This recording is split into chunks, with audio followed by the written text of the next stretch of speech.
আচ্ছা, আজকের ক্লাসটা কিন্তু একটু বড় হবে। আমরা হচ্ছে এটা শেষ হওয়ার পরেও আরেকবার জয়েন করা লাগবে, ঠিক আছে? তো আমি শুরু করতেছি। বায়োলজি হচ্ছে ওর পরের 2 পৃষ্ঠা পড়া থাকবে। আচ্ছা, ঠিক আছে। আচ্ছা, আমরা হচ্ছে শুরু আমরা গতদিন শেষ করেছিলাম কোন পর্যন্ত? মনে হয় পার্শ্ব পরিবর্তন এই পর্যন্ত নাকি?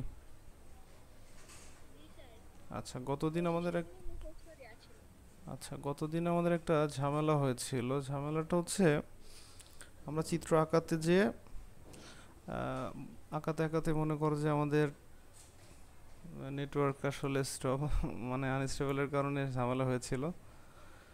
আচ্ছা, আমরা আজকে এখান থেকে শুরু করব। আশা করি সবাই দেখতে পাচ্ছ। আচ্ছা, ওকে। তো আমরা গতদিন যে আলোচনাটা করেছিলাম সেই আলোচনায় আমাদের যে ব্যাপারটা ছিল সেটা হচ্ছে সমতল দর্পণে বিম্ব গঠন। তো সমতল দর্পণে আমরা দুইভাবে বিম্ব গঠন করতে পারি। এর মধ্যে কোন একটা বিন্দুর আমরা হচ্ছে চিত্র আঁকাতে পারি, এবং কোন একটা বড় যদি হচ্ছে বিস্তৃত বিম্ব হয়, মানে বিস্তৃত লক্ষ্যবস্তু হয়, তারও হচ্ছে আমরা চিত্র আঁকাতে পারি।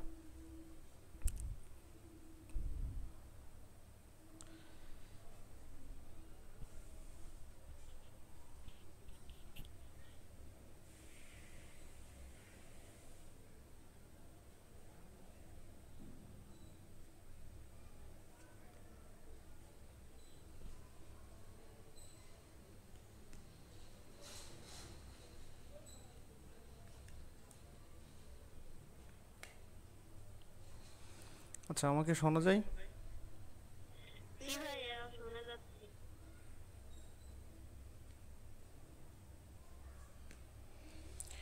আচ্ছা, তো আমরা যে কাজটা করব সেটা হচ্ছে এখানে আমাদের আহ, দুইটা জিনিসের এই চিত্রটা আমাদের ভালোভাবে জানতে হবে। আমি গতদিনও এটা এঁকে দেখিয়েছিলাম, আজকেও আমি দেখাবো, তো তোমাদের একটু খেয়াল করবো।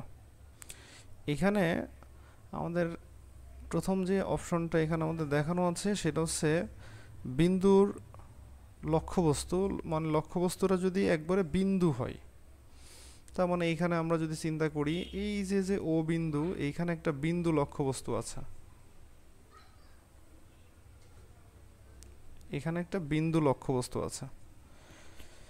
তো এই লক্ষ্যবস্তুটা থেকে আলো কিভাবে যায় গতদিন কিন্তু আমি তোমাদের এই জিনিসটা দেখিয়েছিলাম।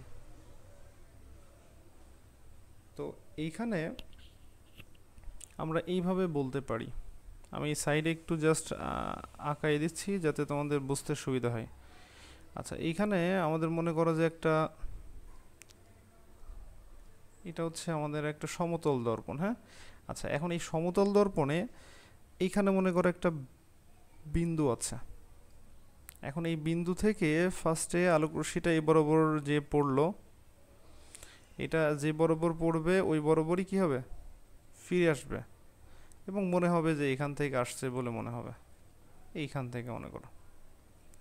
এখন এখান থেকে একটা তির্যকভাবে যে যাবে। এখন মনে করো যে এটা আমরা জানি তির্যকভাবে যদি পড়ে। আচ্ছা, এটা একটু আমি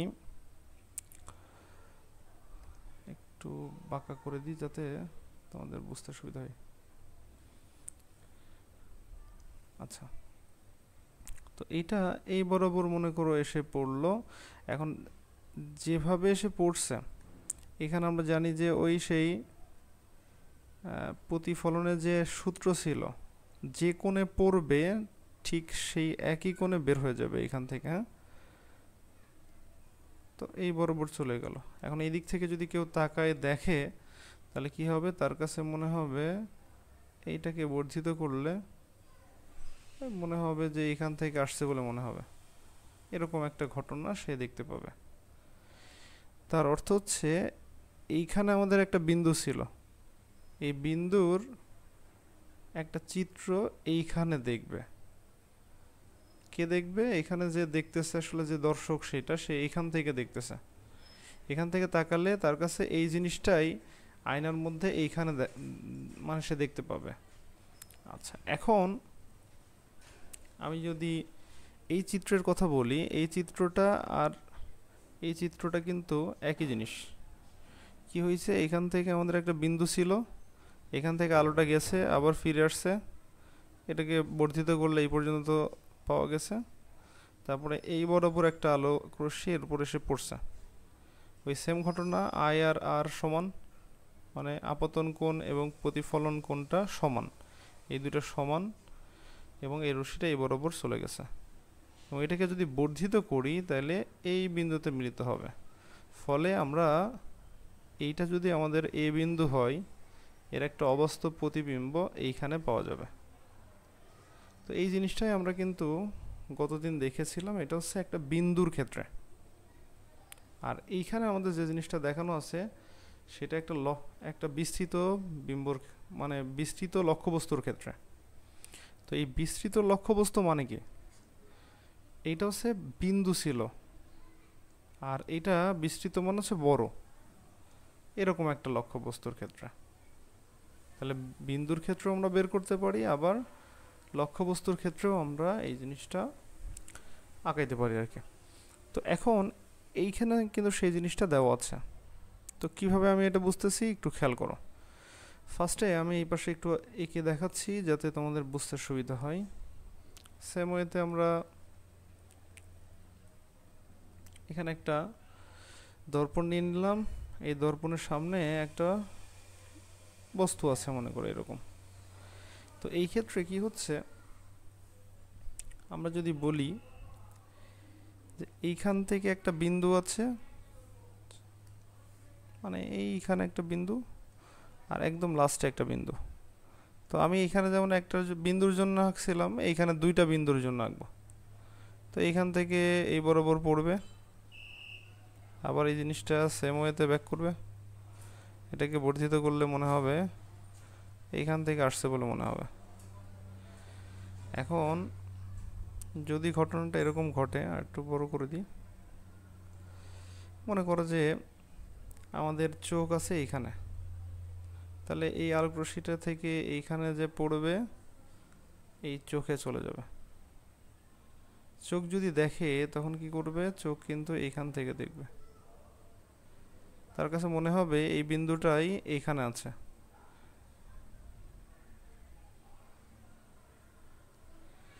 তো এই হচ্ছে একটা বিন্দুর জন্য আঁকলাম।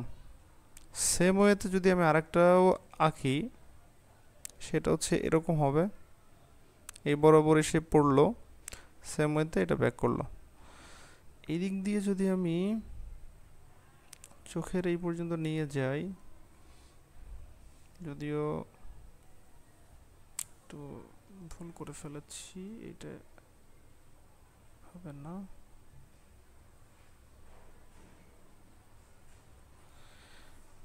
আচ্ছা দেখো, তো এইটা এই বরাবর পড়লো এবং এটাকে এখান থেকে আসছে বলে মনে হবে। আচ্ছা, এখন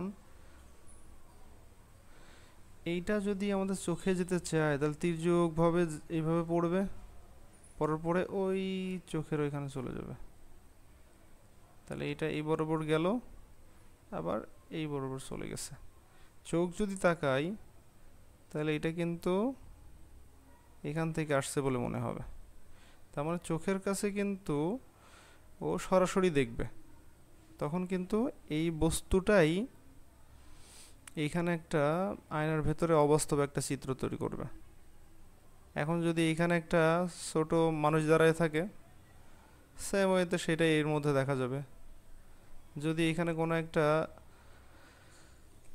লাঠির টুকরা অথবা কোনো একটা ছোট জিনিস রাখা হয় তাহলে সেই জিনিসটাই এর এই বাইরের দিকে দেখা যাবে, মানে ভেতরের দিকে দেখা যাবে, আয়নার ভেতরে। তো এইটা ছিল বিন্দুর ক্ষেত্রে, আর এইটা হচ্ছে বিস্তৃত লক্ষ্যবস্তু। এইটুকু বুঝতে কারো অসুবিধা আছে? এই জিনিসটা গতকালও কিন্তু আমি দেখিয়েছিলাম। তো এইখানে আমাদের দুইটা চিত্রই কিন্তু দেওয়া আছে। আমাদের এই যে এখানে তোমরা যে দেখতে পাচ্ছ, এই যে এখানে একটা চিত্র আছে, এখানে একটা চিত্র আছে। এটা হচ্ছে বিন্দুর জন্য এটা, আর এটা হচ্ছে আমাদের বিস্তৃত লক্ষ্যবস্তুর জন্য। তাহলে এই চিত্রটা আঁকাতে পারবো তো সবাই? জি ভাইয়া। আচ্ছা, এখানে এই সমতল দর্পণের যে বিম্ব গঠন, এই চিত্র দুইটাই কিন্তু তোমরা নেক্সট দিন আঁকবা। একে হচ্ছে এটা গ্রুপে হচ্ছে সবাই আপলোড করে দিবা, আমি দেখবো এটা। আচ্ছা, এরপরে আসি। এইগুলো কিন্তু আমাদের একদম বেসিক, আমরা আস্তে আস্তে সামনের দিকে আগাচ্ছি, এগুলো বুঝতে না পারলে কিন্তু ঝামেলা হয়ে যাবে। আচ্ছা, এরপরেরটায় আসি, আমাদের অবতল দর্পণে বিম্ব। তো আমরা অবতল দর্পণ আসলে কিভাবে আঁকি? তো মনে করো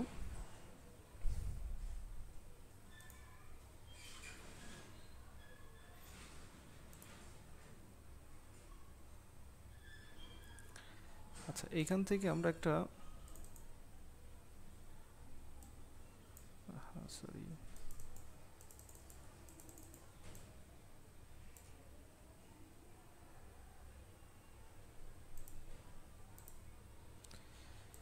আচ্ছা, আমরা এখান থেকে একটা জিনিস নেওয়ার চেষ্টা করলাম। আশা করি এই জিনিসটা সবাই দেখতে পাচ্ছ, এই বৃত্তটা সবাই দেখতে পাও? জি ভাইয়া। আচ্ছা, এখন আমি একটু বৃত্ত থেকে জিনিসটা বোঝাই। তোমাদের আগের দিন কিন্তু একটা কথা আমি বলছিলাম যে একটা এরকম সার্কেল থেকেই কিন্তু আসলে দুইটা জিনিস তৈরি করা যায়। কি কি তৈরি করা যায় এখানে আমরা বলছিলাম, এটাকে যদি আমরা কেটে নিই। আচ্ছা, এটা কাটা যাচ্ছে না, আচ্ছা সমস্যা নেই। তো এখন এই যে যে আমাদের বৃত্তটা দেওয়া আছে, এখন এই বৃত্তের ক্ষেত্রে আমরা কিন্তু বলছিলাম যে এরকম যদি একটা বৃত্ত থাকে, এখন এই বৃত্তের আমরা যদি এখান থেকে কেটে নিই দুইটা অংশ, এরকম দুইটা অংশ কেটে নিই, তাহলে এখানে দুই ধরনের হচ্ছে দর্পণ তৈরি হয়। এর মধ্যে একটা হচ্ছে উত্তল আর একটা অবতল, সেটা হচ্ছে পাড়া লাগানোর উপর ভিত্তি করে। এখন আমরা একটা কাজ করব, সেটা হচ্ছে এইখানে যেটা দেখাবো সেটা হচ্ছে আমরা জাস্ট অবতলটা দেখাবো। তো অবতলটা কেমন হবে সেই জিনিসটা আমি দেখাচ্ছি। তো এইখানে যদি আমরা এরকম চিন্তা করি, সাপোজ এরকম আমাদের একটা, আচ্ছা এখানে আঁকানো খুবই ঝামেলা দেখতেছি,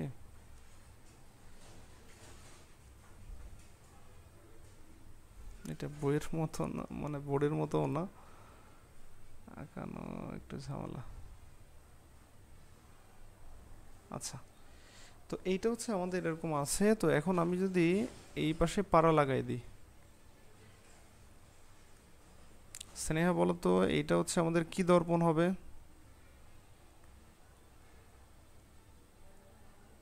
এটা কি দর্পণ? এই দর্পণের নামটা কি? ভাইয়া তাহলে এটা হচ্ছে অবতল দর্পণ হবে। কেন অবতল হবে?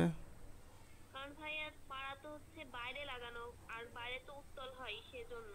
আচ্ছা, ওকে। তো এখন তাহলে আমরা এটা পাইলাম হচ্ছে অবতল দর্পণ। তো আমার লেখা বুঝতে পারছো সবাই? জি ভাইয়া, বুঝতে পারছি। আচ্ছা, ওকে। এখন আমরা যে কাজটা করব, এইটার ক্ষেত্রে আমাদের কয়েকটা বিষয় কিন্তু জানতে হবে। এটা কি কি সেটা একটু খেয়াল করো। আমরা এখান থেকে একটা মনে করো যে এরকম অক্ষ নিয়ে নিই। তো এখানে কয়েকটা টার্ম আমাদের কিন্তু খুবই গুরুত্বপূর্ণ। আমি যদিও এখানে নামগুলো বলতেছি এবং নামগুলো বলার পরে আমরা এর ডিটেলসে এর পরেই কথা বলবো। আমরা এই যে যে অংশটা নিয়েছি, এই অংশটা একটা কি ছিল, গোলক ছিল না? এটা ছিল কিন্তু একটা গোলক, মানে এটাকে যদি আমি ডট ডট দিয়ে দেখাই, তাহলে বিষয়টা হচ্ছে এরকম একটা গোলক ছিল। এখন এই গোলকটাকে আমরা কি করেছি, আমরা কেটে নিয়ে আমরা একটা কি তৈরি করে ফেলেছি, একটা হচ্ছে আমরা দর্পণ তৈরি করেছি। তো এখন আমি যদি এইভাবে জিনিসটা আঁকানোর চেষ্টা করি, তো এই হচ্ছে আমাদের ঘটনা। তাহলে এটা ছিল কিন্তু আমাদের একটা গোলক, এই গোলক থেকেই কিন্তু আমরা একটা অংশ কেটে নিয়েছি। এই জন্যই কিন্তু এইটাকে আমরা কিন্তু গোলীয় দর্পণ বলে থাকি। তো গোলীয় দর্পণটা হচ্ছে ওর মধ্যে দুইটা শ্রেণীবিভাগ বলেছিলাম, এর মধ্যে একটা হচ্ছে অবতল দর্পণ আর একটা হচ্ছে উত্তল দর্পণ। তো এখন আমরা এখানে অবতল দর্পণ নিয়ে কথা বলতেছি। তো এইখানে দেখো, এই যে যে আমাদের গোলকটা আছে, এই গোলকটার মাঝে একটা কেন্দ্র হবে না? এটা আমরা বলতে পারি এই গোলকের কেন্দ্র অথবা এই বৃত্তের কেন্দ্র। তো আমি যখন এই বৃত্তটা যখন রাখতেছি না, তখন আসলে এই কেন্দ্রটার নামটা কি হবে? এই কেন্দ্রর নাম কি তখন আমি বৃত্তের কেন্দ্র বলতে পারবো, অথবা আমি কি গোলকের কেন্দ্র বলতে পারবো? না। কেন বলতে পারবো না? কারণ আগে গোলক ছিল, কিন্তু এখন তার গোলক নেই। এখন কিন্তু গোলক নেই। তো এখন আমি যদি একটা রেখা এমন সোজা করে আঁকাই, এটা তুমি বলবা সরল রেখা, কিন্তু আমি যদি এরকম একটা রেখা বাঁকা করে আঁকাই, এর নাম কি হবে? এই রেখার নাম সরল রেখা, এই রেখার নাম কি হবে? কে বলতে পারবা? হ্যাঁ, বক্ররেখা। বক্ররেখা। তাহলে আমি এই রেখাকে কিন্তু বক্ররেখা বলতে পারবো, বক্ররেখা। তার মানে ব্যাপারটা হচ্ছে এই যে বাঁকা থেকে নামটা আসছে হচ্ছে বক্র। তো এই ক্ষেত্রেও কিন্তু আমরা ঘটনা ওই একইভাবে বলতে পারি। কি বলতে পারি দেখো, তো জিনিসটা হচ্ছে, তাহলে এইটাও তো বাঁকা অংশ, এটাও একটা বাঁকা অংশ না? তো এই বাঁকা অংশের একটা কেন্দ্র আছে। তাহলে আমি এটা বলতেছি হচ্ছে বক্র, আর এটা বলছি হচ্ছে কেন্দ্র। তাহলে আমি বলবো এটা হচ্ছে বক্রতার কেন্দ্র। কি বলবো বলো তো? বক্রতার কেন্দ্র। তাহলে এই জিনিসটার নাম হবে, এটা হচ্ছে আমাদের বক্রতার কেন্দ্র। জিনিসটা কে বোঝা নাই বলো?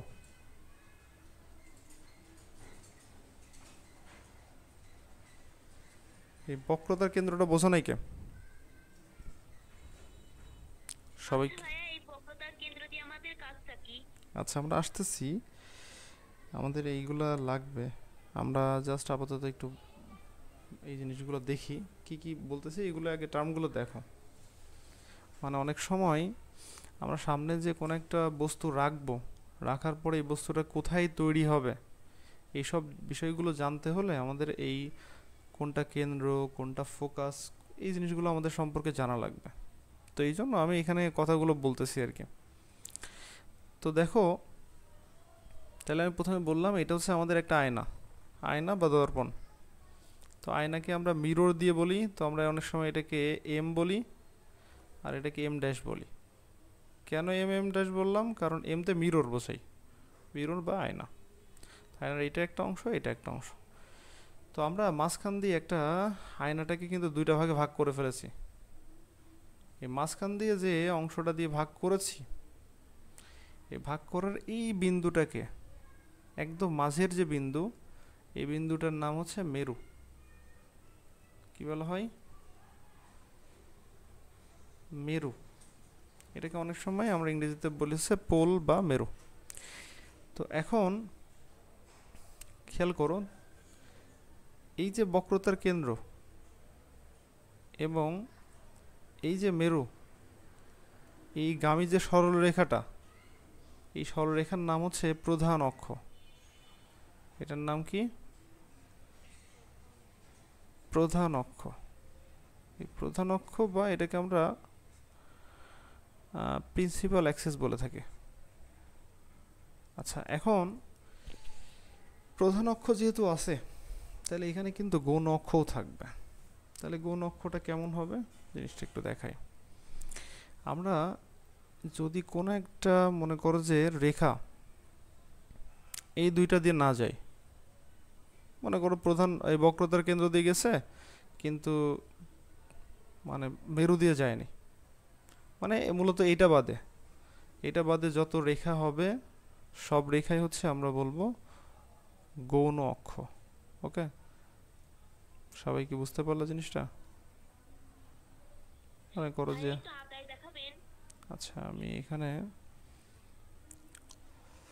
এখানে আঁকালে আবার দেখাতে পারবো না। আচ্ছা এখানে আমি এখানে দেখালাম। মনে করো এইটা ছিল আর এইটা ছিল। এখন একটা রেখা নিলাম, যে রেখাটা এই দুইটা বিন্দু দিয়ে গমন করতেছে, এই বিন্দু দিয়ে গমন করলো, তাহলে এটার নাম কি হবে? প্রধান অক্ষ। কিন্তু যদি আমার অক্ষটা এরকম হয়, সাপোজ মনে করো যে আমি অক্ষটা এরকম করে আঁকাচ্ছি, এই অক্ষটা, অথবা আমার অক্ষটা এরকম হইতে পারে, এরকম হইতে পারে, তাহলে দেখো এই এই রেখাটা কিন্তু গেছে কি বরাবর?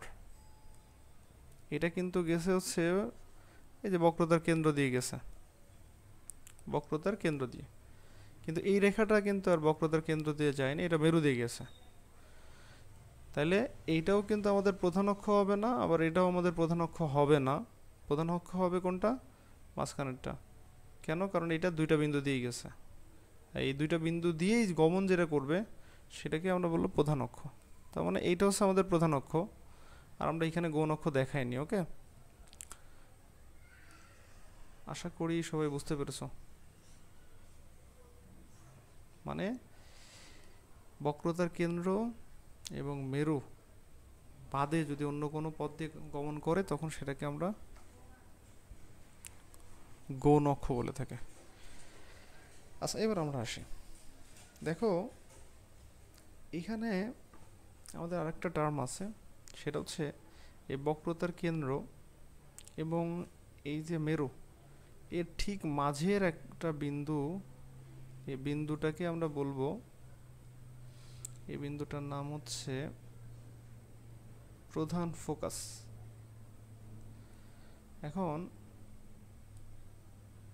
তোমাদের অনেকের কিন্তু মাথার মধ্যে প্রশ্ন ঘুরতে পারে, হ্যাঁ প্রধান ফোকাস নামটা বলতেছেন, তো ফোকাস মানে আসলে কি?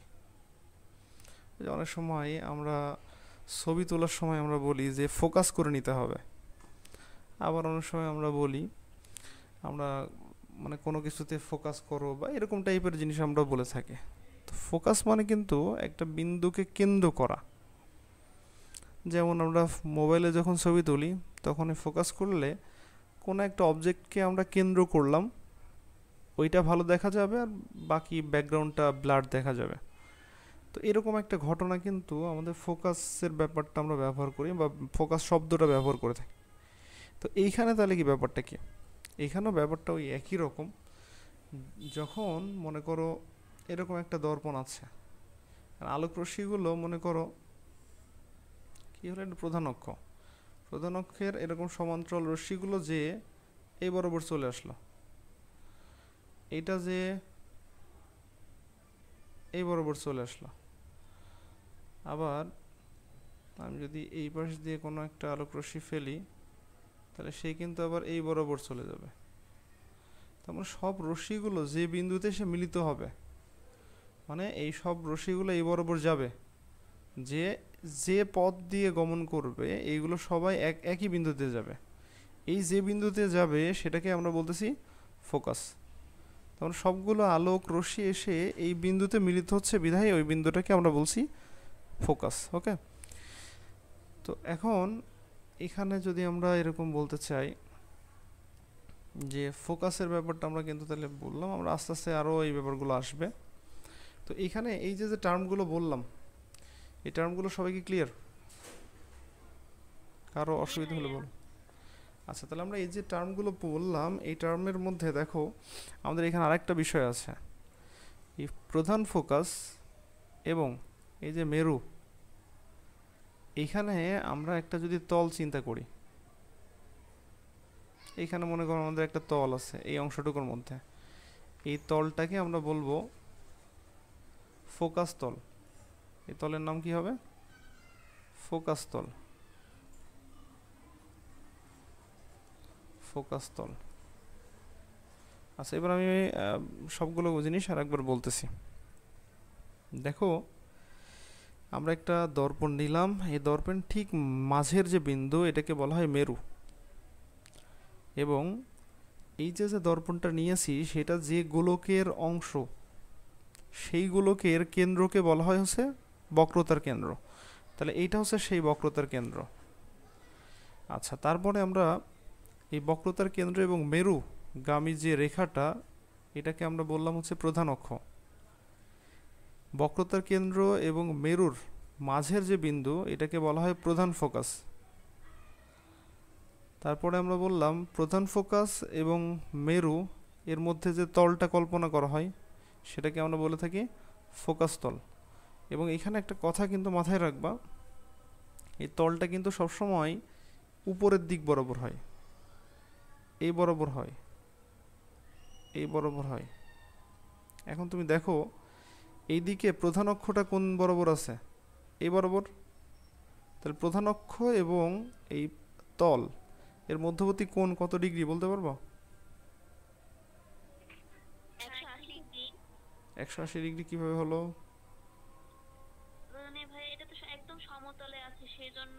না, ফোকাস তলটা উপরের দিকে যাচ্ছে, মানে ফোকাস তলটাকে আমরা উপরের দিকে চিন্তা করব।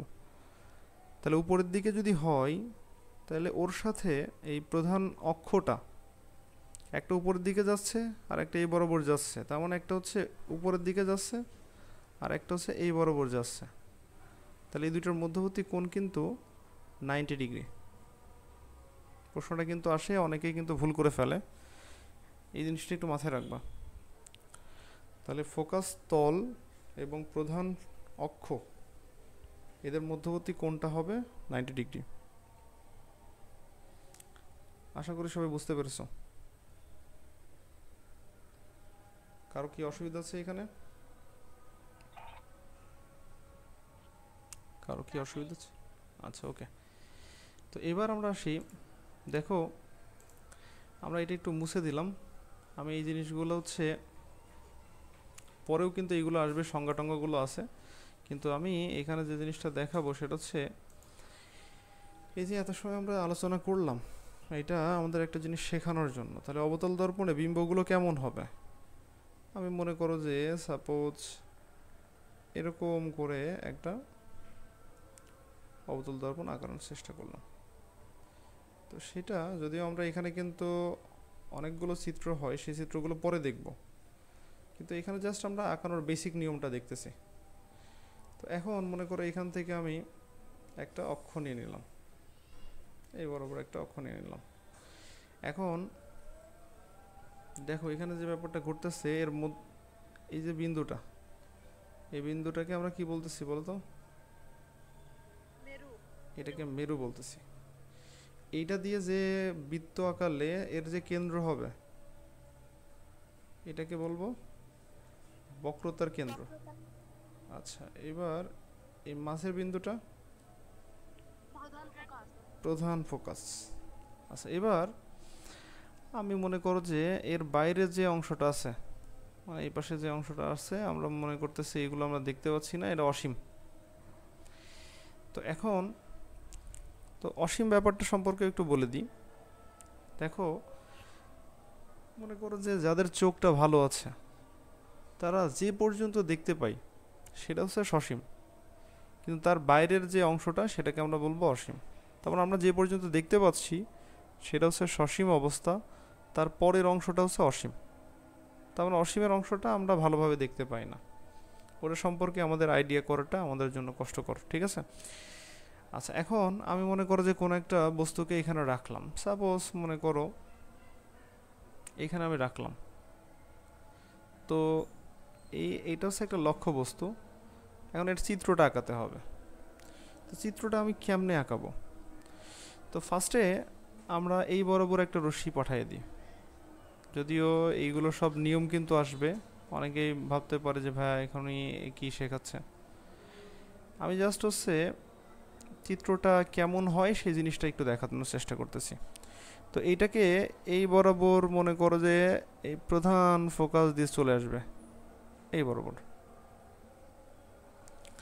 আচ্ছা, তাহলে এইটা এই বরাবর আমাদের চলে আসলো, এই বরাবর চলে আসলো। আচ্ছা, এখন আমি যদি ঠিক এই বরাবর একটা রশ্মি পাঠাই, সাপোজ মনে করো যে এই বরাবর, তাহলে এটা কিন্তু ওই পথেই কিন্তু ফিরে আসবে, যে পথে যাচ্ছে ঠিক ওই পথেই ফিরে আসবে। আর অনেকে ভাবতে পারে যে ভাইয়া কেন এরকম ঘটনা ঘটতেছে। তোমাদের হয়তো মনে থাকার কথা, আমি বলছিলাম সমতল দর্পণে একটা আলো যদি 90 ডিগ্রি কোণে পড়ে, 90 ডিগ্রি কোণ বলতে এই পাশের কোণটা 90 ডিগ্রি, কিন্তু পড়তেছে আসলে 0 ডিগ্রিতে। তো যেভাবে পড়তেছে ঠিক ওই একইভাবে যদি ব্যাক করে, তখন এইটাকে কিন্তু আমরা আসলে বলে থাকি যে যেভাবে পড়বে ওই একইভাবে ব্যাক করবে। তার মানে হচ্ছে এটা সমতল দর্পণের ক্ষেত্রে কিন্তু প্রযোজ্য ছিল। তার মানে এটা হচ্ছে আমাদের এই যে রেখাটা বা যে রশ্মিটা পড়তেছে ওইটা এবং এই বিভেদ তলের মধ্যবর্তী কোণ যদি 90 ডিগ্রি হয়, তখন আসলে ওটা একই পথে ফিরে যায়। তো এইখানে যে ব্যাপারটা ঘটে, আমরা যদি এই বরাবর পাঠাই, তখন এইখানে কিন্তু 90 ডিগ্রি কোণ তৈরি হয়। যখনই 90 ডিগ্রি কোণ তৈরি হবে, তখন ও ওইভাবেই ব্যাক করবে। এখন এই রশ্মি দুটা মিলিত হইল কোথায় বলো তো? এই দুটো রশ্মি কোথায় মিলিত হয়েছে? এই যে এইখানে কিন্তু মিলিত হয়েছে। তো এই যে মিলিত যে পয়েন্টটা, এই জিনিসটারই কিন্তু একটা চিত্র এইখানে তৈরি হবে। তো এইখানে ছিল এটা এই বরাবর, কিন্তু এইখানে এটা আছে কোন বরাবর? এই বরাবর। কথা কি বুঝতে পেরেছো? তার মানে এইটা সোজা যদি হয় তাহলে এটা অবশ্যই উল্টা। তো এরকম ধরনের একটা চিত্র আসলে আমাদের এইখানে তৈরি হবে। এইটুকু বোঝো নাই কে কে? ভাইয়া আবার একটু বুঝিয়ে দিবেন প্রথম থেকে? আচ্ছা, আমি আরেকবার বলতেছি। আমরা সাধারণত যদি কোনো একটা চিত্র আঁকাতে চাই, সেই যে বস্তু, ওই বস্তু থেকে অসংখ্য রশ্মি কিন্তু আয়নাতে যে পড়ে বা দর্পণে যে পড়ে, কিন্তু এতগুলো রশ্মি দিয়ে আঁকানোটা আমাদের কিন্তু জটিল ব্যাপার। তাই আমরা পদার্থবিজ্ঞানে সবসময় দুইটা রশ্মি নিই। দুইটা রশ্মি যে বিন্দুতে মিলিত হবে, সেই বিন্দুতে আসলে এই বস্তুটার একটা চিত্র তৈরি হবে। তো আমরা প্রথমেই চিন্তা করলাম যে আমাদের একদম মনে করো যে এই লক্ষ্যবস্তুটার একদমই মাথার উপর থেকে, মানে এইখান থেকে আমাদের একটা রশ্মি এই সোজা বরাবর গেল। কার সমান্তরাল করে? এই যে এই প্রধান অক্ষের সমান্তরাল করে এই বরাবর গেছে। এটা কি করলো? প্রধান ফোকাস দিয়ে চলে আসবে। আচ্ছা, তারপরে এটা যদি আমরা বক্রতার কেন্দ্র দিয়ে পাঠাই, এখানে পড়লো হচ্ছে 90 ডিগ্রি কোণে, তার মানে ওইভাবেই ব্যাক করে চলে আসলো। তাহলে এই দুইটা কোন বিন্দুতে ছেদ করলো? এই যে এই রশ্মিটা এবং এই রশ্মিটা এই বিন্দুতে ছেদ করেছে। যেহেতু এই বিন্দুতে ছেদ করেছে, তাহলে এরই একটা অবাস্তু চিত্র এখানে তৈরি হবে। তার মানে এইখানে ছিল হচ্ছে কি, এইখানে ওর মাথা ছিল, তাহলে এইখানে ওই মাথাটা তৈরি হবে এবং পুরো বডির ওই সেমভাবেই তৈরি হবে। ফলে এইখানে যে বস্তুটা আছে এরই একটা চিত্র আমরা এইখানে দেখতে পাবো। তো এইটা ছিল আসলে কি, এটা হচ্ছে একটু বড় ছিল, কিন্তু এইখানে এই জিনিসটা একটু ছোট দেখা যাচ্ছে। তো এটা হচ্ছে আমাদের অবতল দর্পণের চিত্র, এরকম টাইপের হয়। আরও অনেক ধরনের আছে চিত্র। অবতল দর্পণে আমরা সবচেয়ে বেশি পরিমাণ চিত্র পাবো, বাট আমি জাস্ট একটা স্যাম্পল আঁকালাম। আচ্ছা, এরপরে আমরা পরেরটাই চলে যাই। এটা হচ্ছে আমরা উত্তল দর্পণেরটা দেখাবো। আচ্ছা, আমি কিন্তু বলছি যে টাইম হচ্ছে আমাদের যদি শেষ হয়ে যায়, আমি কিন্তু আরেকবার লিঙ্ক পাঠাবো, তোমরা আরেকবার জয়েন করবা। আচ্ছা, এবার আমরা হচ্ছে উত্তল দর্পণের ক্ষেত্রে চলে আসি। তো উত্তল দর্পণটা কেমন হয়? এরকম টাইপের একটা ব্যাপার। আচ্ছা, এখন এর এই পাশে কিন্তু পড়া লাগানো থাকে।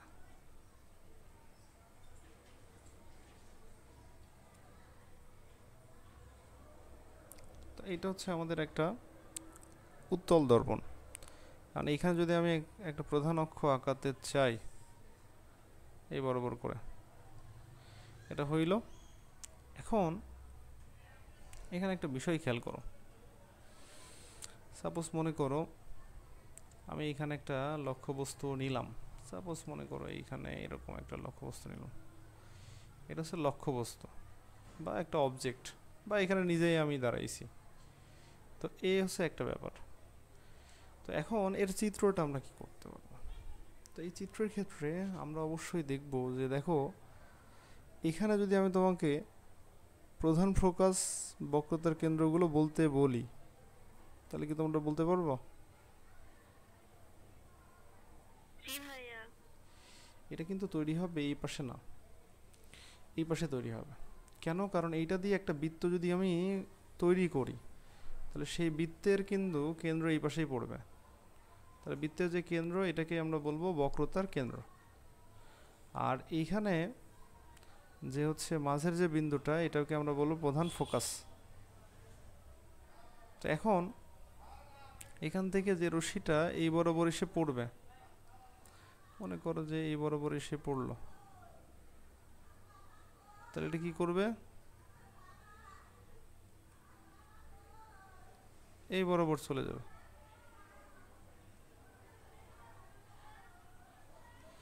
এইভাবে আমাদের সমান্তরালে পড়ে এই বরাবর চলে যাবে। এটাকে যদি আমি বর্ধিত করি,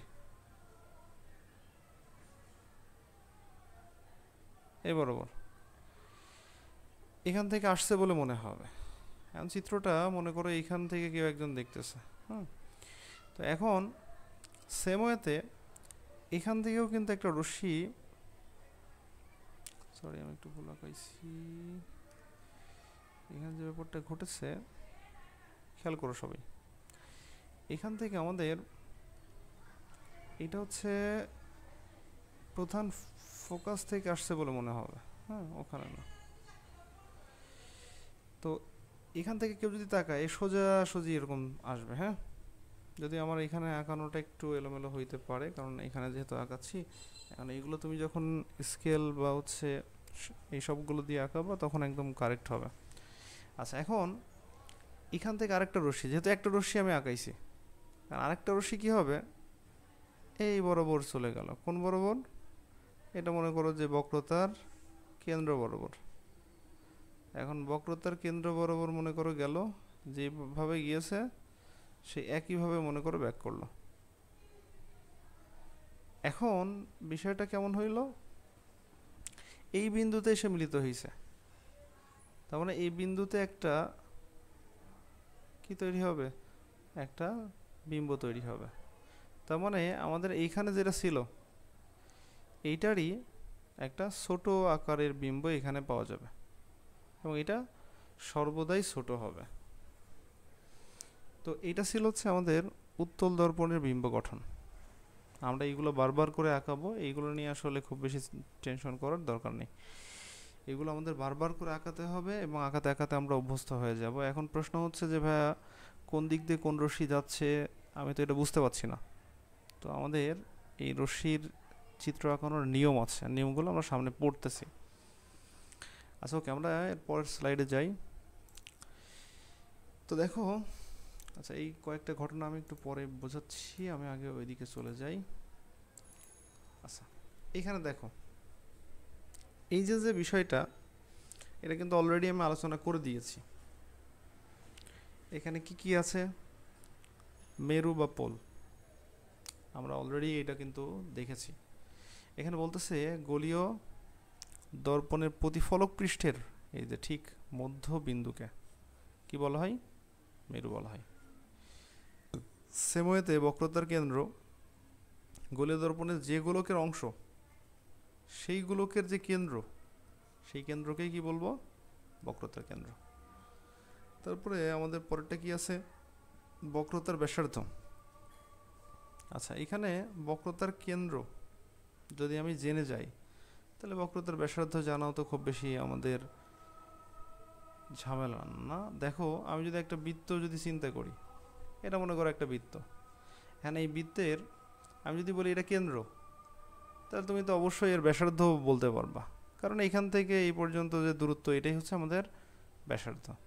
ওকে, তো তার মানে কেন্দ্র থেকে মেরু পর্যন্ত যে দূরত্ব, সেটাকে আমরা বলে থাকি বক্রতার ব্যাসার্ধ। এই যে বলছে গোলীয় দর্পণ যে গোলকের অংশ, সেই গোলকের ব্যাসার্ধকে ওই দর্পণের বক্রতার ব্যাসার্ধ বলা হয়। তারপর আমরা প্রধান অক্ষ, এই যে এখানে দুইটা কথা বলা হয়েছে, মেরু এবং বক্রতার কেন্দ্র বা মধ্য দিয়ে গমনকারী যে রেখা, সেটাকে আমরা বলবো কি? প্রধান অক্ষ। গৌণ অক্ষটা কি? এই যে এখানে আমাদের বলতেছে মেরু ব্যতীত, মানে মেরু দিয়ে যাচ্ছে না এরকম প্রতিফলক পৃষ্ঠের উপরস্থ যে কোনো বিন্দু ও বক্রতার কেন্দ্রের মধ্য দিয়ে গমনকারী যে রেখা সেটাকে আমরা বলে থাকি হচ্ছে গৌণ অক্ষ। তার মানে এখানে আমাদের একটা এরকম আছে, এটা তো আসলে আমাদের মেরু, আর এটা হচ্ছে আমাদের বক্রতার কেন্দ্র। এই বরাবর যদি দুইটা যায় এটাকে বলবো হচ্ছে প্রধান অক্ষ। আর যদি এই বরাবর গমন করে মানে কি এরকম, তার মানে আমাদের বক্রতার কেন্দ্র দিয়ে গেল বাট এই মেরু দিয়ে গেল না, তখন এইটাকে আমরা বলবো গৌণ অক্ষ, আর এটাকে আমরা বলবো প্রধান অক্ষ। আচ্ছা, এরপরেরটায় আমরা যদি আসি, এখানে যে ফোকাসের কথা বললাম, তো ফোকাসের জিনিসটা বোঝানোর জন্য আমরা এখানে কিন্তু একটা ব্যাপার ইউজ করেছি। কি দেখো, এখানে একটা ঘটনা, সেটা হচ্ছে এই যে অনেকগুলো রশ্মি কিন্তু এই বরাবর গেছে, এই যে এই রশ্মিটা এই বরাবর গেছে, যে কিন্তু এই বরাবর চলে আসছে, এবং সবগুলো রশ্মির ক্ষেত্রেই কিন্তু এই ধরনের ঘটনাই ঘটেছে এবং এই বিন্দুতে মিলিত হয়েছে। সেই বিন্দুটার নামই হচ্ছে আমরা বলছি এফ বা প্রধান ফোকাস। সেম ওয়েতে এটার ক্ষেত্রে তো আসলে এইগুলো এইভাবে এখানে আসলে যুক্ত হয়েছে, কিন্তু যদি উত্তল দর্পণ হয় তখন কিন্তু এই সবগুলো এই বরাবর এসে এই বরাবর চলে যাবে, তার মানে এই বরাবর আসতেছে এই বরাবর চলে যাচ্ছে। তো এখন এটাকে বর্ধিত করলে মনে হচ্ছে এইখান থেকে আসছে বলে মনে হচ্ছে। তো এইখানেও কিন্তু একটা কেন্দ্র পাওয়া গেছে, যেটাকে আমরা কি বলে থাকি প্রধান ফোকাস।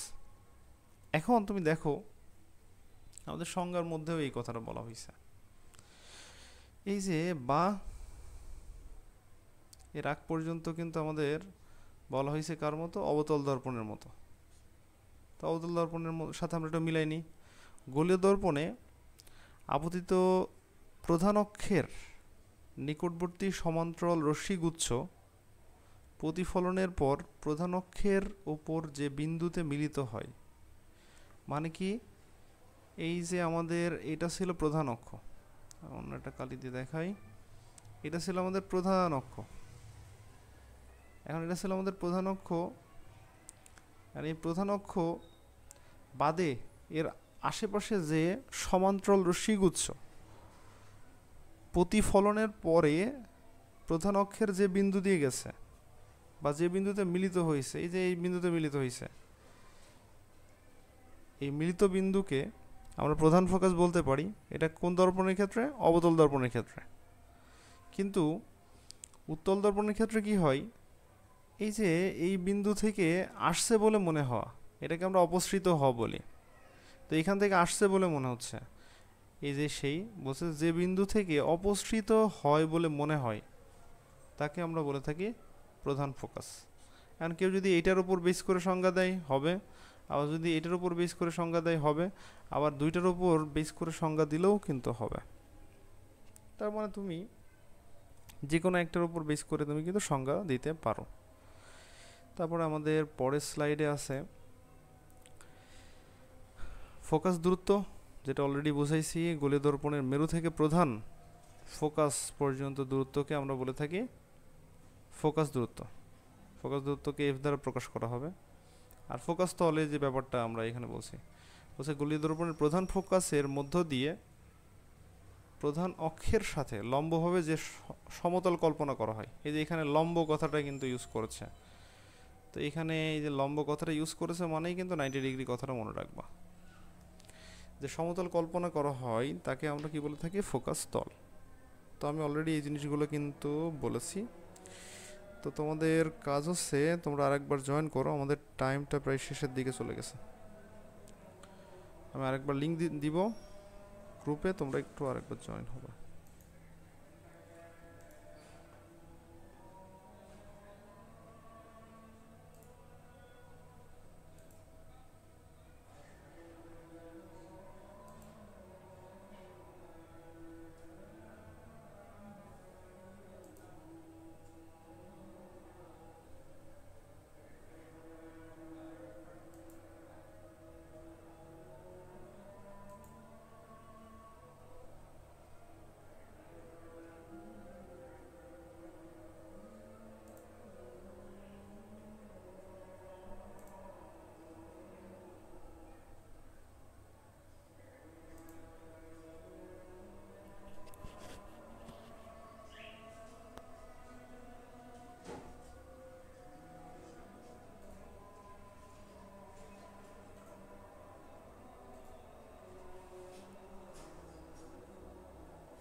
আচ্ছা, সবাই জয়েন হয়েছে হয়তো, আমরা এবার চলে যাই।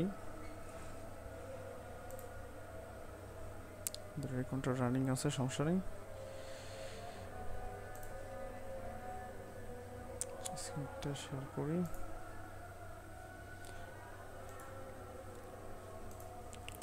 আমার স্ক্রিন সবাই দেখতে পাচ্ছ? জি ভাইয়া, দেখতে পাচ্ছি। আচ্ছা, দেখতে পাচ্ছ। আমরা এবার আলোচনায় চলে যাই। আচ্ছা, যেটা বলতেছিলাম, তো দেখো এখানে আমাদের প্রধান ফোকাস এবং হচ্ছে ফোকাস তল কথাগুলো কিন্তু আমরা বলে দিলাম। তো এখানে যে ব্যাপারটা আমাদের আসলো সেটা হচ্ছে এখানে আমাদের কয়েকটা টার্ম কিন্তু আসলো, কয়েকটি সংজ্ঞা। এই সংজ্ঞাগুলো কিন্তু খুবই ভালোভাবে মনে রাখতে হবে এবং কোথায় কোনটা কি সেটা কিন্তু আমাদের চিত্র আঁকতে হবে এবং ওই জিনিসগুলো আইডেন্টিফাই করতে হবে। ওইগুলো বিন্দুগুলো দিয়ে দিয়ে আঁকাইতে হবে এবং লিখতে হবে যে এটা কোন, এটা কি, এটা মেরু, এটা হচ্ছে বক্রতার কেন্দ্র, এটা হচ্ছে বক্রতার ব্যাসার্ধ, প্রধান অক্ষ, গৌণ অক্ষ, প্রত্যেকটা জিনিস হচ্ছে ক্লিয়ারলি আমাদের জানতে হবে। এটা যদি আমরা জেনে যাই তাহলে কিন্তু আমরা খুব সহজেই আসলে এই চিত্র আঁকানোর ব্যাপারগুলো খুব সহজেই ধরতে পারবো। আচ্ছা, এবার আমরা আসি।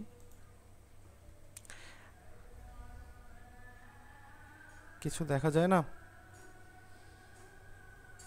বাকিরা সবাই দেখতে পাচ্ছ? কিছু দেখা যায় না? তাহলে কি দেখা যাচ্ছে? কিছুই দেখা যাচ্ছে না। হ্যাঁ,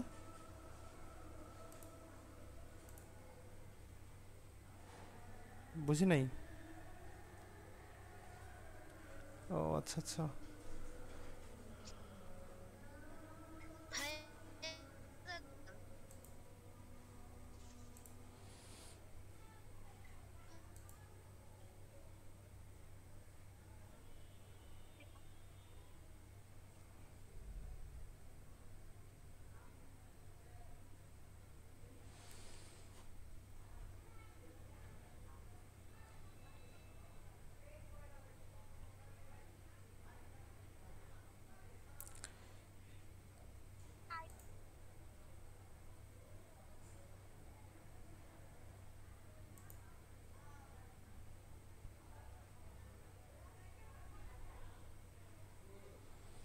আচ্ছা, এবার তো সব ঠিকঠাক নাকি?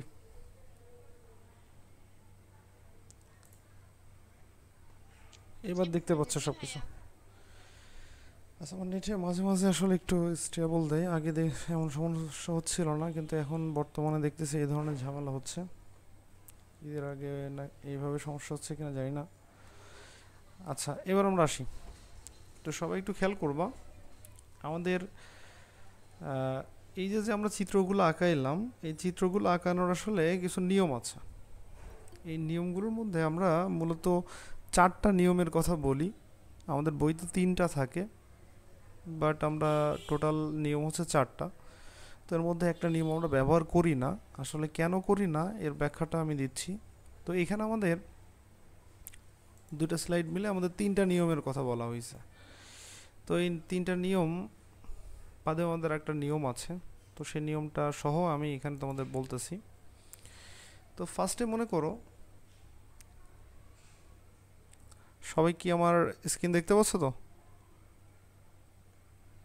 আচ্ছা, জি ওকে। ভাইয়া। তো এইটা মনে করো আমাদের একটা দর্পণ। এখন এই দর্পণে যে ব্যাপারটা ঘটতেছে সেটা হচ্ছে, আমি এখান থেকে এরকম করে আমরা এঁকে নিলাম। তো এইখানে দেখো বিষয়টা,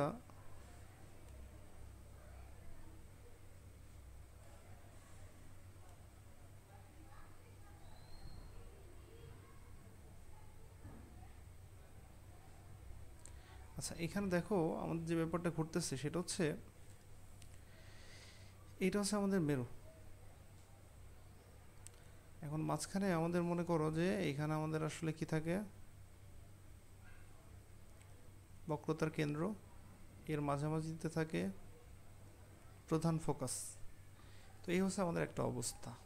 এখন আমাদের যে ব্যাপারটা বলা হয় সেটা হচ্ছে আমাদের 3টা নিয়মের মধ্যে কি কি নিয়ম আছে। তো বলা হয় এরকম, যদি আমরা এই প্রধান অক্ষের সমান্তরালে যদি আমরা একটা রশ্মি নিই, তাহলে সেই রশ্মিটা মানে আমাদের এখানে শর্ত হচ্ছে প্রধান অক্ষের সমান্তরাল হওয়া লাগবে, প্রধান অক্ষের সমান্তরাল হওয়া লাগবে। এই দুইটা রেখা যদি আসলে সমান্তরাল হয় তাইলে এই রশ্মিটা যাওয়ার সময় কি করবে, এই অক্ষ বরাবর চলে যাবে। জিনিসটা বুঝতে পারছো কিনা? আমি আরেকবার বলতেছি কথাটা, বুঝতে পারলে বলবা, না পারলে বলবা। তো এই ক্ষেত্রে প্রধান অক্ষের সমান্তরাল যে আলোক রশ্মি যে পড়বে সেটা প্রধান ফোকাস দিয়ে চলে যাবে। এটা হচ্ছে আসলে আমাদের একটা নিয়ম। তাহলে আমাদের এই রশ্মিচিত্র আঁকার নিয়মটার মধ্যে একটা নিয়ম হচ্ছে প্রধান অক্ষের সমান্তরাল রশ্মিগুচ্ছ প্রধান ফোকাস দিয়ে অতিক্রম করে। তো এটা আমরা একটা নিয়ম বললাম। এই নিয়মের বিপরীত আর একটা নিয়ম আছে। সে নিয়মটা কি? সে নিয়মটা হচ্ছে এর উল্টা কথা। এখন যদি মনে করো যে একটা রশ্মি এই বরাবর যাচ্ছে, তো এই বরাবর যাওয়ার অর্থটা কি? এই বরাবর যাওয়ার অর্থটা হচ্ছে সে প্রধান ফোকাস দিয়ে যাচ্ছে। প্রধান ফোকাস দিয়ে যদি গমন করে তাহলে সেটা প্রধান অক্ষের সমান্তরাল হয়ে যাবে। তাহলে একটা আর একটার কিন্তু বিপরীত জিনিস।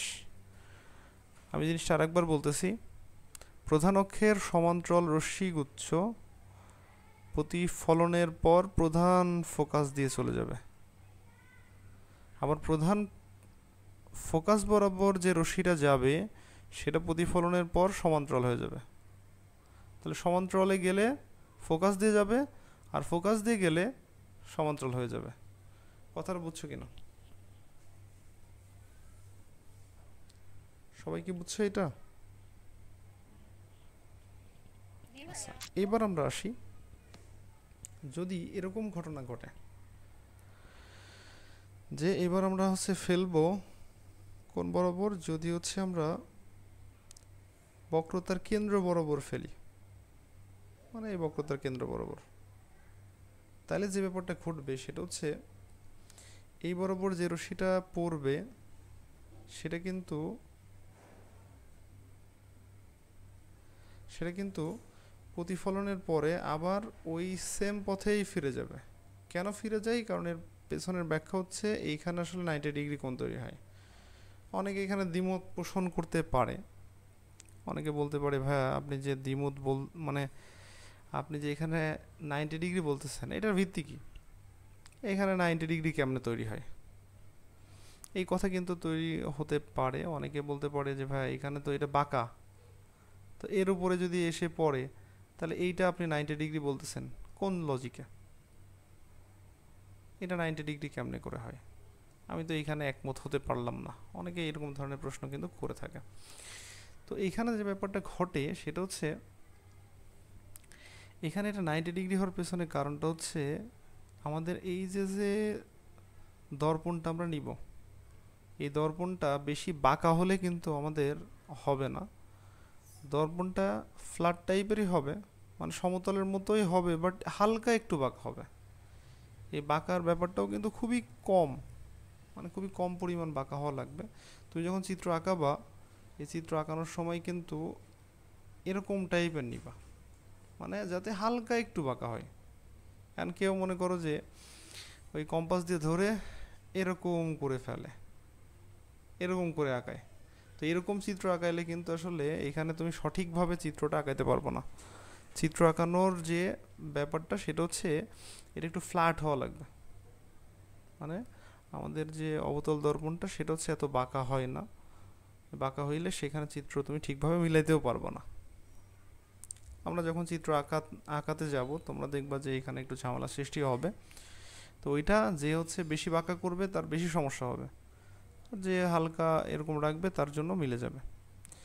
আচ্ছা, তো এখানে যদি এরকম ফ্ল্যাট টাইপের হয়, তার মানে যদি খুব অল্প জায়গা চিন্তা করো, তাহলে এই জায়গাটা কি সমান মনে হচ্ছে না, মানে একদম সোজাসুজি মনে হচ্ছে। তো এইখানে একটা আলো এসে যদি পড়ে, তাহলে এইখানে কোণ কিন্তু 90 ডিগ্রি হবে। তাই এই জিনিসটা হচ্ছে একটু ফ্ল্যাট হইলে এই জিনিসটা ভালো হয়, এবং আমাদের চিত্র আঁকানোর সময় এটা একটু ফ্ল্যাট করে নিতে হবে। তাহলে সবাই কি বুঝতে পারলে এখানে আসলে কত ডিগ্রি হবে? 90 ডিগ্রি। তো এই তিনটা বিষয় তোমাদের বইতে উল্লেখ করা আছে। কিন্তু আরেকটা বিষয় সম্ভব। কি সম্ভব? এইখান থেকে যদি আলোকরশ্মি এই মেরুতে যে পড়ে, এই বরাবর যদি পড়ে, তাইলে কিন্তু একটা ঘটনা ঘটে। সেটা হচ্ছে, তোমাদের তো মনে থাকার কথা, কারণ কি বিষয়টা মনে আছে? এটা যদি এই বরাবর পড়ে তাহলে কোন দিক দিয়ে যাবে? আমাদের লজিক হচ্ছে এটা এখানে যে কোণ তৈরি করলো, মানে আই কোণটা হয়েছে, এটা আপতন কোণ, তাইলে ও কিন্তু ওই একইভাবে এদিক দিয়ে বের হয়ে যাবে। ওকে, এই বরাবর বের হয়ে যাবে। আর এই পাশে যে কোণটা তৈরি হবে, এই কোণটার নাম কি হবে বলো তো? হ্যাঁ বলো, কেউ কিছু বলছো? হ্যালো, শোনা যায়? জি স্যার, শোনা যাচ্ছে যে মেপিং বললো ওটা ও আর আচ্ছা আচ্ছা, সেইটা। এটা হচ্ছে আই এবং এটা হচ্ছে আর। তাহলে এই দুইটা কিন্তু আমাদের সমান হয়, ফলে আমরা এইভাবেও কিন্তু আঁকতে পারি। তবে আমরা এটা কিন্তু ব্যবহার করব না। এখন অনেকে ভাবতে পারে শেখাচ্ছেন কিন্তু এটা ব্যবহার করা যাবে না, আসলে ব্যাপারটা কি? এবং আমাদের বইতেও কিন্তু এটা বলা নেই। তো এখন বিষয় হচ্ছে এটার ঝামেলাটা কি? ঝামেলাটা কি একটু বলি, আমাদের একটু ডিটেলস করেই বলে দিচ্ছি। আচ্ছা, তো এখন মনে করো যে এইটা ব্যাপারটা হচ্ছে এরকম ছিল। এখন আমি এখান থেকে এই বরাবর একটা অংশ নিয়েছি। এখন আমার একটা রশ্মি এইরকম এসে পড়লো এবং এইখান থেকে এই বরাবর বের হয়ে গেল। তো এখন এখানে একটা ঝামেলা আছে। ঝামেলা হচ্ছে, যখন তুমি চিত্র আঁকাতে যাবা তখন তোমাকে কিন্তু কি করা লাগবে? তাই চাঁদা টাদা দিয়ে মাপা লাগবে। এই কোণটা যদি আমাদের 30 ডিগ্রি হয়, তাহলে এটাও ঠিক 30 ডিগ্রি করে মাপতে হবে। তো এইরকম মেপে আঁকাটা আমাদের জন্য একটু ঝামেলা। এমনি রশ্মিচিত্র যখন আঁকানো হয় তখন কিন্তু এইভাবে আঁকতে গেলে একটু ঝামেলা সৃষ্টি হয়। যেহেতু ঝামেলা সৃষ্টি হয়, তাই আমরা এই প্রসেসটা ফলো করি না। এখন প্রশ্ন হচ্ছে, কেউ যদি এই সিস্টেমে আঁকায় তাহলে কি ভুল হবে? না, ভুল হবে না, জিনিসটা ঠিক আছে। কেউ যদি এটা ফলো করে হবে। এখন ঘটনা হচ্ছে, আমরা নিয়ম শিখলাম কয়টা? নিয়ম শিখলাম কিন্তু টোটাল 4টা। এখন এই 4টা কী কী নিয়ম? এই 4টা নিয়মের মধ্যে আমি 4টাকেই যদি এখানে দেখাই তাহলে বিষয়টা আসলে কি হবে?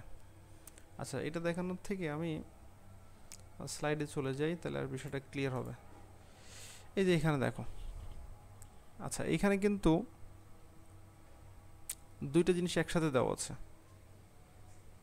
তো দুইটা জিনিস যেহেতু একসাথে দেওয়া আছে, তো আমি হচ্ছে এইখানেই দেখাই। তো ফার্স্টে মনে করো আমাদের এরকম 4টা আমি দর্পণ নিয়ে নিলাম। 4টা দর্পণে কি কি হবে ঘটনা আমরা এখানে একটু বলে দিই। তো এইখানে ফার্স্টেই দেখো, এটা যদি এই বরাবর আসে, সেম ওয়েতে এটা এখানে এখানে আমরা দিলাম এবং এইখানে দিলাম। কারো যদি বুঝতে অসুবিধা হয় কিন্তু বলবা, হ্যাঁ, এর মধ্যেই বলবা। আচ্ছা, এখন দেখো, যদি এইটা সমান্তরালে এসে পড়ে, এর উপরে সমান্তরাল এসে পড়ে, তাহলে এটা কি করবে? প্রধান ফোকাস দিয়ে চলে যাবে। প্রধান ফোকাসটা কোথায় আছে?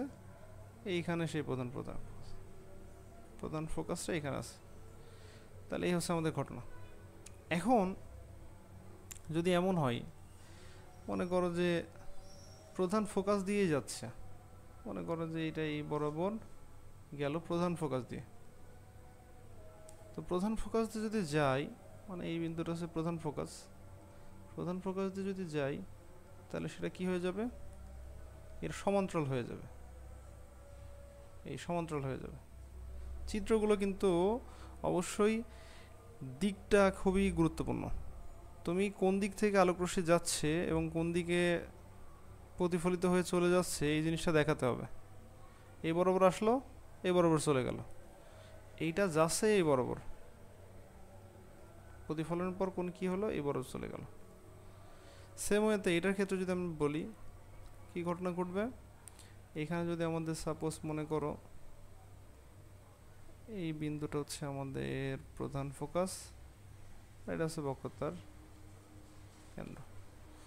তো বক্রতার কেন্দ্র বরাবর যদি পাঠাই, যদিও চিত্রটা আমাদের কিন্তু ভালো হয়নি, আমরা যদি এই বরাবর আঁকাই তাহলে সেটা কি করবে, যে বরাবর সে যাচ্ছে এবং ওই সেমভাবেই পিছন দিকে ব্যাক করবে।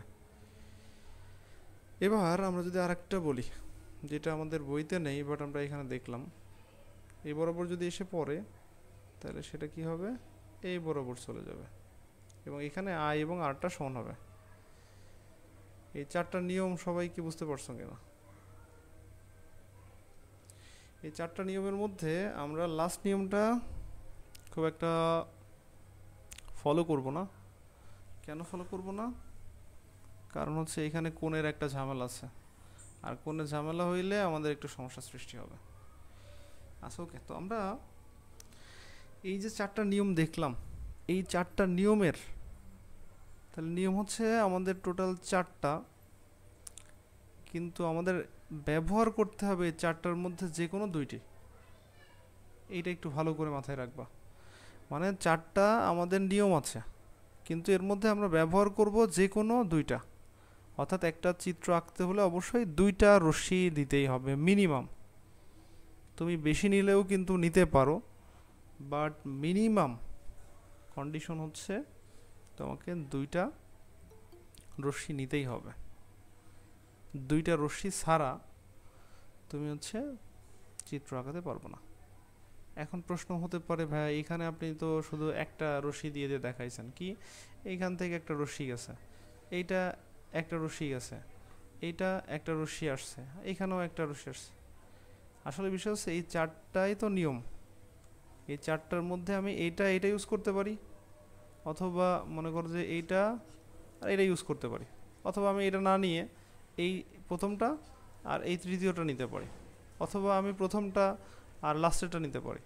মানে এরকম যে কোনো দুইটা নিতে হবে, নিয়ে আমাদের চিত্রটা আঁকাতে হবে। সবাই কি বুঝতে পেরেছো? আচ্ছা, এবার দেখো আমাদের ওর সাথে একটু জাস্ট মিলাই দিই। দেখো কি ঘটনা ঘটেছে এখানে। বলছে বক্রতার কেন্দ্র বরাবর আপতিত রশ্মি, মানে বক্রতার কেন্দ্র দিয়ে যদি এসে পড়ে তাহলে কি ঘটনা ঘটে, কে বলতে পারবা? বক্রতার কেন্দ্র দিয়ে যদি এসে পড়ে তাহলে যে পথে এসে পড়লো ওই পথেই ব্যাক করবে, এবং এখানে কোণ কত ডিগ্রি হবে? 90 ডিগ্রি হবে।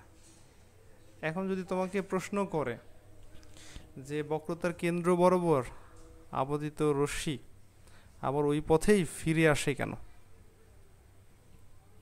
আচ্ছা, কে যেন জয়েন হবে, দেখি কে জয়েন হবে। কই, এখানে তো সবাই জয়েন আছে। রুহি কি যেন বলতেছে।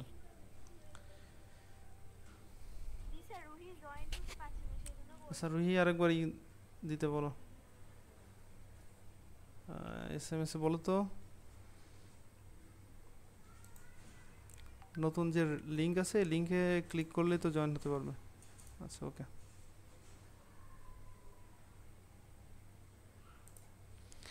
আচ্ছা তো আমি যে জিনিসটা বলতেছিলাম, তাহলে এখানে যদি প্রশ্ন করে যে বক্রতার ব্যাসার্ধ বরাবর আলোকরশ্মি যদি আপতিত হয় তাহলে প্রতিফলনের পরে ওই একই পথ বরাবর ফিরে আসে কেন? তাহলে ব্যাখ্যা হবে ওই রশ্মিটা যে ওই দর্পণের উপর পড়ে হচ্ছে 90 ডিগ্রি কোণে, তাহলে ওই যদি 90 ডিগ্রি কোণে পড়ে তাহলে ওই সেম ভাবেই কিন্তু ব্যাক করবে। তো এই হচ্ছে আমাদের ঘটনা। তবে এখানে একটা বিষয় কিন্তু মাথায় রাখবা, এটা হচ্ছে দর্পণ এবং আপতিত রশ্মির মধ্যবর্তী যে কোণ সেটা হচ্ছে 90 ডিগ্রি হয়। তো এই সেম ঘটনাই যদি আমি উত্তলের ক্ষেত্রে বলি, তাহলে উত্তলের ক্ষেত্রে ব্যাপারটা কি হলো দেখো। উত্তলের ক্ষেত্রে যদি এটা তো আসলে ডিরেক্টলি বক্রতার কেন্দ্র দিয়ে চলে গেল, কিন্তু যদি এখানে বলছে বক্রতার কেন্দ্র বরাবর যায়, এই যে বক্রতার কেন্দ্র বরাবর, এই বরাবর গেছে, তো এই বরাবর যদি যাই তাহলে এইভাবে যদি যাই তাহলে ওইটা ওই সেম ভাবেই কিন্তু ব্যাক করবে, কিন্তু মনে হবে এখান থেকে আসছে বলে মনে হবে। তার মানে এই পাশে যেইগুলো থাকবে সবগুলোই হচ্ছে আমাদের উত্তল দর্পণেরটা, আর উত্তল দর্পণে সবসময় ওই একটা বিন্দু থেকে আসছে বলে মনে হবে, এটা হচ্ছে সবসময়ই হবে। দেখো এটার ক্ষেত্রে দেখো, এটার ক্ষেত্রে আমরা কি পড়িয়েছিলাম, আর বলছিলাম যদি একটা রশ্মি এই বরাবর সমান্তরাল এসে পড়ে, এখানে যদি পড়ে তাহলে এটা প্রধান ফোকাস দিয়ে চলে যাবে, এটা কিন্তু প্রধান ফোকাস দিয়েই চলে গেছে। সবাই কি বুঝতে পেরেছো? তাহলে এটা প্রধান অক্ষের সমান্তরাল হইলে এটা প্রধান ফোকাস দিয়ে চলে যাবে, এটা হচ্ছে আমাদের নিয়ম, দ্বিতীয় নিয়ম। এর সাথে উত্তল দর্পণের ক্ষেত্রে যদি আমি বলি, এটা এই বরাবর যে যদি পড়ে তাহলে এই বরাবর চলে যাবে, তাহলে এই বরাবর পড়তেছে, এই বরাবর চলে গেল, কিন্তু এটাকে বর্ধিত করলে মনে হবে এখান থেকে আসছে বলে মনে হবে। তার মানে এটার ক্ষেত্রে কিন্তু সবসময় অপসৃত হচ্ছে বলে মনে হচ্ছে, মানে একটা জায়গা থেকে আসছে বলে মনে হবে। তো এই হচ্ছে আমাদের ঘটনা, হচ্ছে আমরা একই সাথে দুইটা জিনিস কিন্তু বলতেছি। আমি কিন্তু শুধুমাত্র আগে তোমাদের বলছিলাম কোন দর্পণের ক্ষেত্রে, অবতল, এই যে অবতল, এই দুইটাই বলেছিলাম, আর এই পাশে দুইটা হচ্ছে উত্তলের ক্ষেত্রে। আচ্ছা, এরপরটা যদি আমি আসি এইখানে, এখানে ঘটনা হচ্ছে কি বুঝতেই পারছো, কি বরাবর পড়ছে, এটা ফোকাস দিয়ে গেছে, এই যে ফোকাস দিয়ে গেছে, ফোকাস যদি যাই তাহলে শর্ত হচ্ছে কি সমান্তরাল হয়ে যাবে, এই যে সমান্তরাল হয়ে গেছে, এই হচ্ছে ঘটনা। এর ক্ষেত্রেও সেম, ফোকাস বরাবর যদি আমি পাঠাই তাহলে এটা কি হয়ে যাবে, সমান্তরাল হয়ে যাবে, এই সমান্তরাল হয়ে যাবে, আর এখান থেকে আসছে বলে মনে হবে, এই হচ্ছে ঘটনা, এখান থেকে আসছে বলে মনে হবে। বিষয়টা বুঝতে পারলে কিনা? তাহলে এই তিনটা নিয়ম কিন্তু আমাদের চিত্র আঁকার যে নিয়ম সেটা, কারণ এই তিনটা, বা আমি আরেকটা নিয়মও কিন্তু বলছি, চারটা নিয়ম।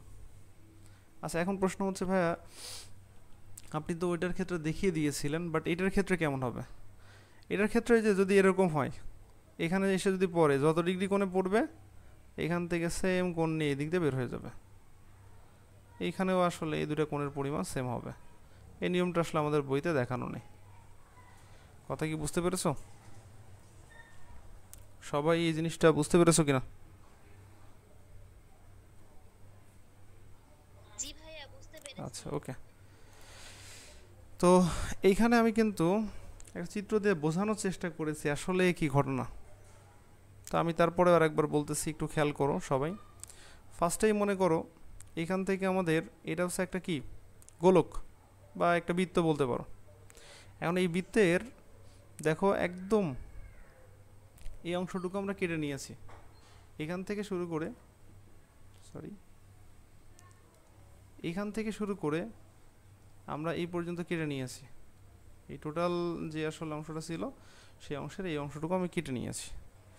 এখন যেহেতু কেটে নিয়েছি, তো এই অংশ দিয়ে আমাদের আসলে দর্পণটা তৈরি হয়েছে। এখন এই দর্পণের ঠিক মিডিল পয়েন্টটা দেখো, মিডিল পয়েন্টটাকে আমরা কি বলে থাকি, পোল বা মেরু। আচ্ছা, এখন এখানকার এই যে গোলকটা, এই গোলকটার যে কেন্দ্র, এই যে কেন্দ্র, এই কেন্দ্রটাই আসলে এই বাঁকা অংশেরও কিন্তু কেন্দ্র। তাহলে এই যেহেতু বাঁকা অংশ, বক্র অংশ, এই বক্র অংশের কেন্দ্রকে আমরা বলবো হচ্ছে বক্রতার কেন্দ্র।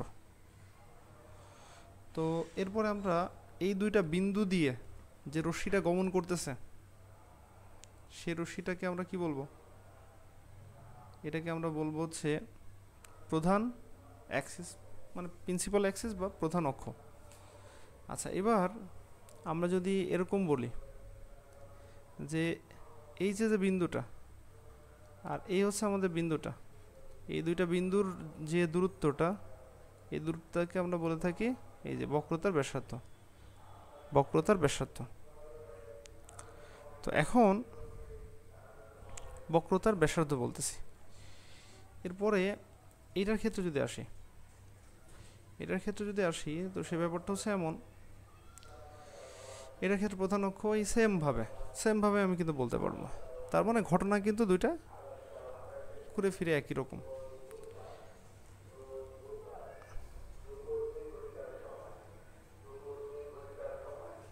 আচ্ছা, এবার আসি, তো এইখানে যদি আমরা, আচ্ছা এদিকে আসি,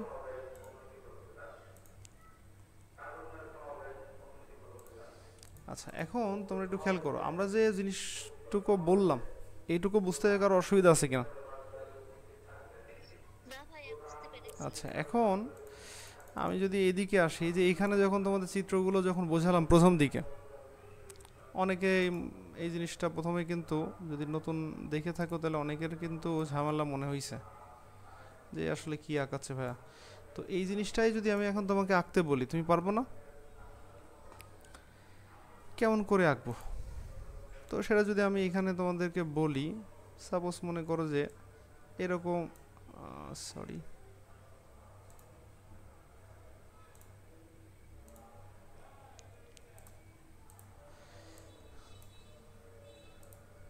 আচ্ছা এখন দেখো, আমি যদি এইভাবে একটা চিত্র আঁকি, সাপোজ এরকম চিত্র আঁকলাম, আর এই চিত্রে আমি সাপোজ এখানে কি করে দিলাম, এই বরাবর মনে করো যে একটা রেখা টেনে দিলাম।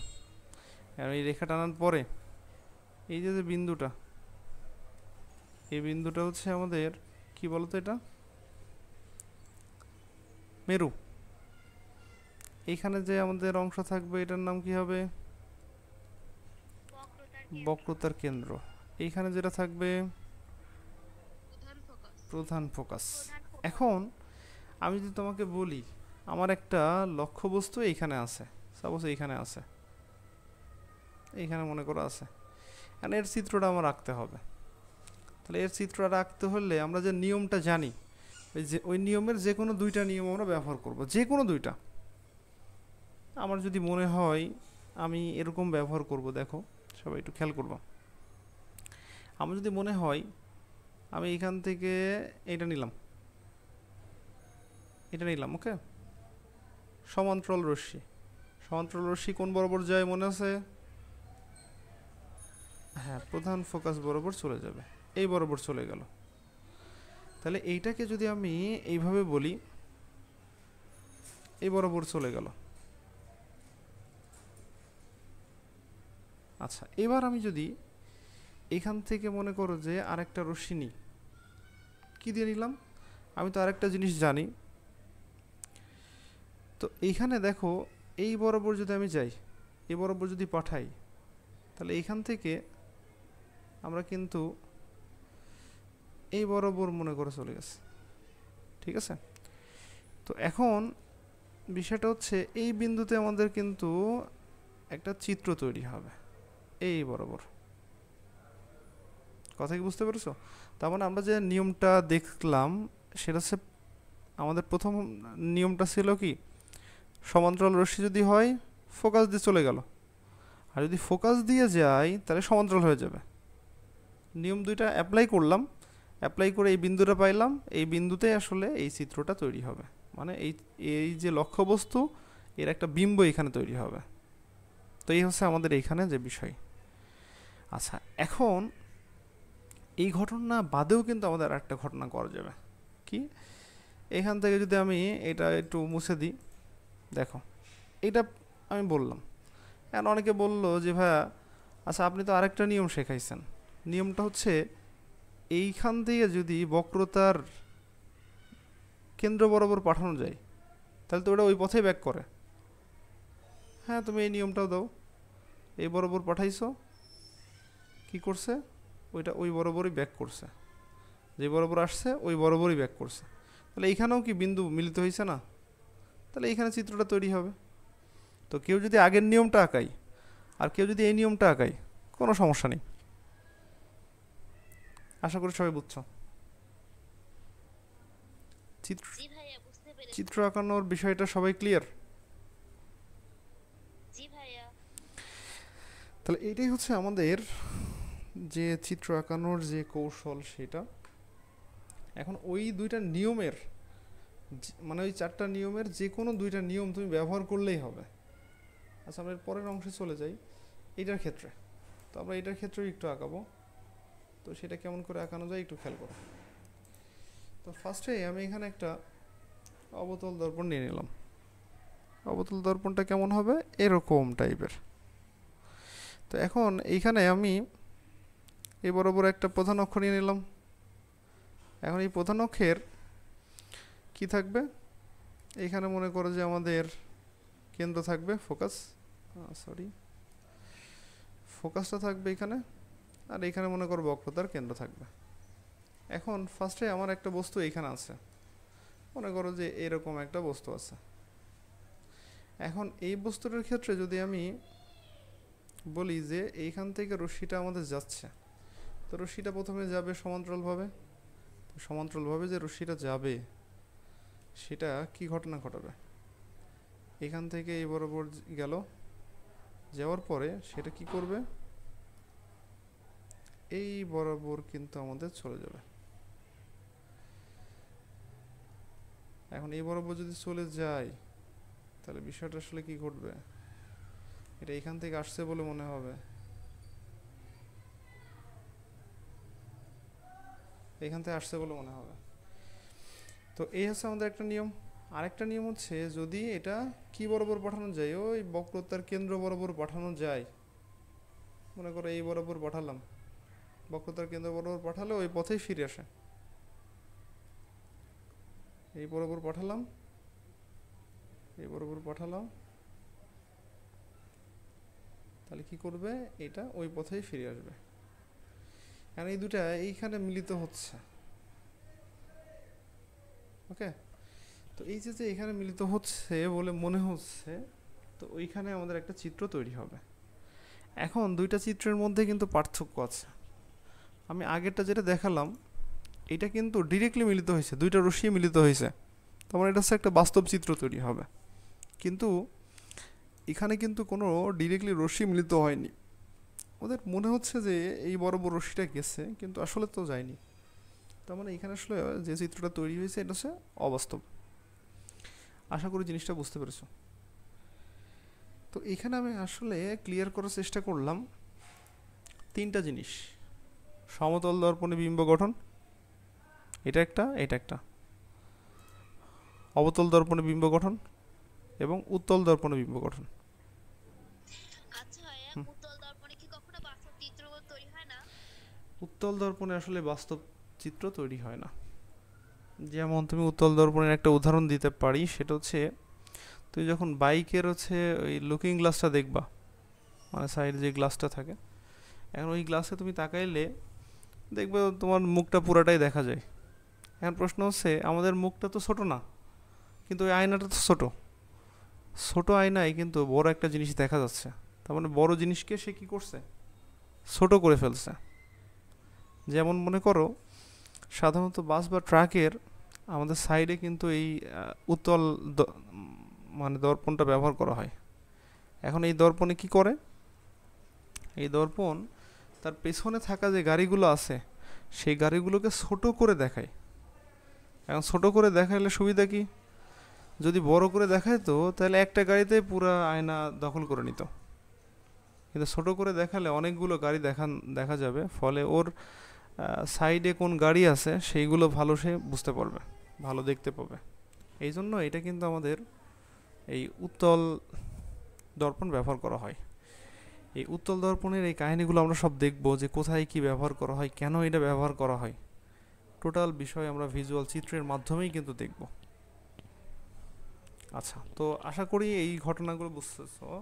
কারো যদি কোনো প্রশ্ন থাকে বলতে পারো। এই 3টা জিনিস সবাই ক্লিয়ার?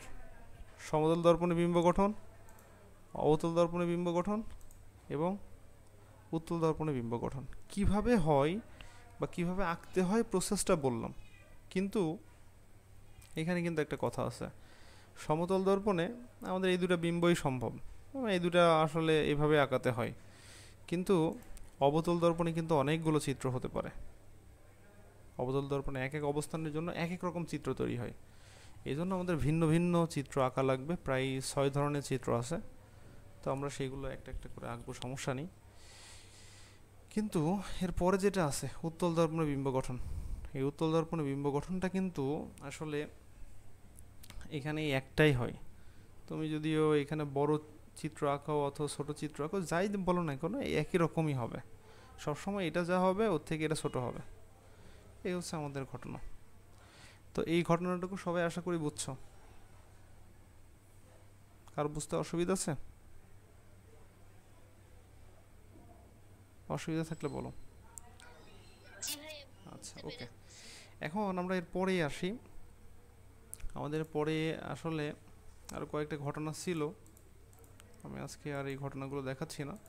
তো তোমাদের কাজ হচ্ছে, পুরাতন বইতে এই ঘটনাগুলো সব দেওয়া আছে, কয়েকটি সংজ্ঞা, এই যে সংজ্ঞাগুলো আমরা বললাম সেইগুলা,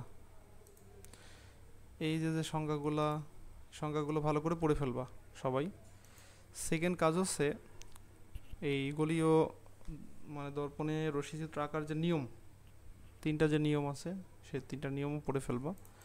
আর তোমাদের কাজ হচ্ছে এখানে যে আমরা চিত্র আঁকাইলাম এই চিত্রগুলো এঁকে গ্রুপে হচ্ছে ওই হোমওয়ার্কের গ্রুপে দিয়ে দিবা সবাই, কালকের ক্লাসের আগেই সবাই এই জিনিসগুলো দিয়ে দিবা।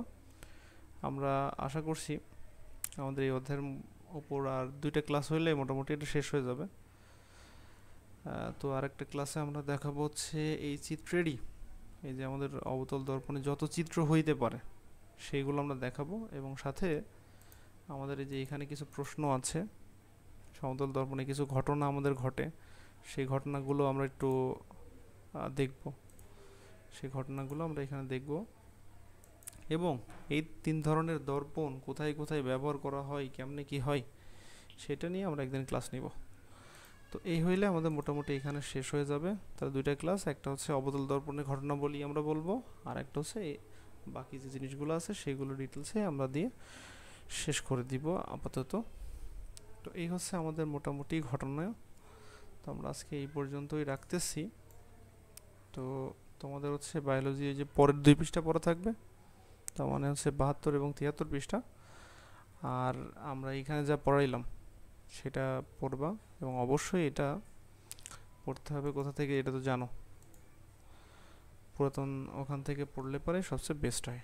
আচ্ছা, ওকে। আর যারা হচ্ছে ঝামেলার কারণে যুক্ত হতে পারো নাই বা দেখতে পারো নাই, তাদের জন্য হচ্ছে আমি এটা হচ্ছে ভিডিওটা দিয়ে দিব, তোমরা এটা দেখে হচ্ছে এই জিনিসটুকু ক্লিয়ার হয়ে নিও, এবং চিত্রগুলো এঁকে গ্রুপে দিয়ে দিবে এবং পড়ে আসবা।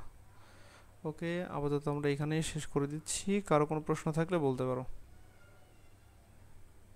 কারো কি কোনো প্রশ্ন আছে?